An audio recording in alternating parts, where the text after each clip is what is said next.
everyone. Wa, wa, wa, wa, wa. I am an indigenous woman from West Papua. A lot of you may have read about West Papua in books or on social media or in research papers, but I'm here today to humanize the experience of people of West Papua. And I want to humanize that first in song form. So, I'm going to come down here. If you've got a table or a bench or something you can hit, even your hands, let's all join together in singing this ancestral song.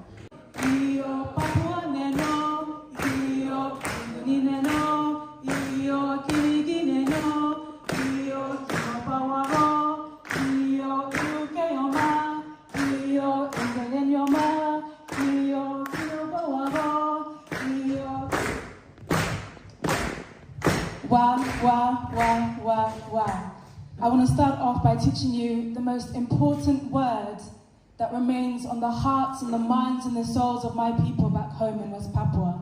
And that word is merdeka. Merdeka means freedom, and I know there are people in this room who are bilingual. So, if you have a word equivalent of merdeka in your language, please share with me today. Anyone? Azadi. What language is that? Kurdish. Kurdish. Arabic. Any other words? In what language? Amazing. Amazing. Yes, yes. So freedom, that is the word that is uniting everyone else in this room here today. We all desire freedom in all forms. Freedom in terms of equality, freedom to live, to roam, to pursue, to express ourselves, to be indigenous people, to be the sovereign leaders of our land.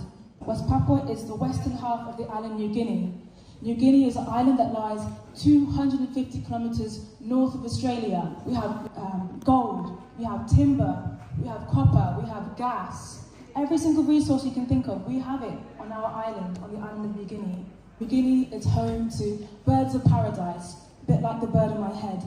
And you probably watch these David Attenborough documentaries. He loves to talk about these birds.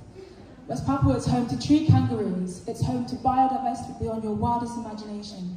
West Papua is home to the third world's largest rainforest. That is crucial information when we talk about climate justice. Who are the voices that we ignore? We forget to hand the microphone to. It's the indigenous people who protect our lands, who protect our rivers, who protect our mountains, who protect our forests. Since the early 1960s, 1961, the people of West Papua, we were promised our independence. Our previous colonial rulers were the Dutch. But 2 years later, the Indonesian military illegally invaded our land.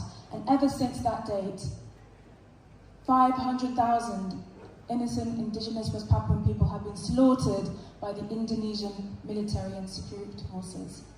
West Papua is paradise, but it's also home to a secret genocide. So the two juxtapositions there. You've got a genocide in paradise. Under Indonesian colonial rule, our people are experiencing ethnic cleansing through bombs, through chemical weapons.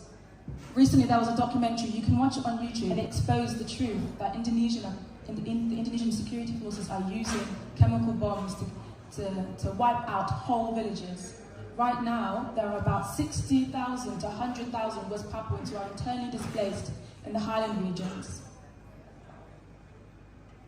Police brutality, political prisoners, torturing, the use of rape as a military weapon against women and children. These things, they don't get talked about. Human rights journalists are banned.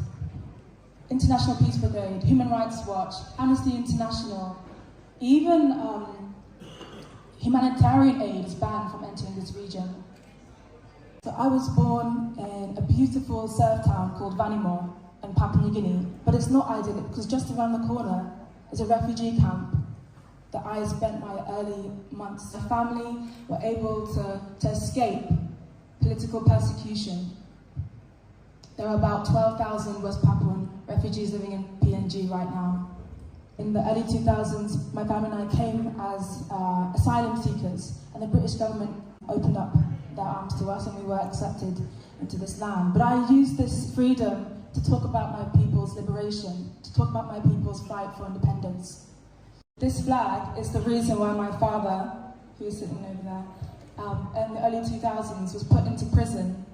Under colonial regimes, even simple things like the right to self-expression is completely banned and unlawful. For this flag, if you raise this flag, the West Papuan Morning Star flag, you can get sentenced up to 50 years imprisonment. My father fortunately was able to escape and flee to the UK. But for many West Papuans, even our mothers who make these bags and sell them on the streets, they get intimidated, they get followed, they get abused, harassed. But it's this symbol that gives my people, the people of West Papua, hope. It gives us the audacity to dream of a better world for our children. West Papuan children, when they graduate schools, they paint their uniform with the Morning Star flag. Our mothers continue to make these bags. Our people continue to chant out our freedom songs, continue to rally, to mobilize, to go on the streets, to protest, because we believe one day our people will be free. The history books, when you study it, no empire lasts forever. It never lasts forever. And I believe the history books to come, you guys who study history in your classes, you will read about West Papua and the liberation that one day became a success, it became a reality. When you go home, Google the West Papuan genocide. Remember that it's merdeka, freedom that my people desire. Wah, wah, wah, wah, wah. Thank you for listening.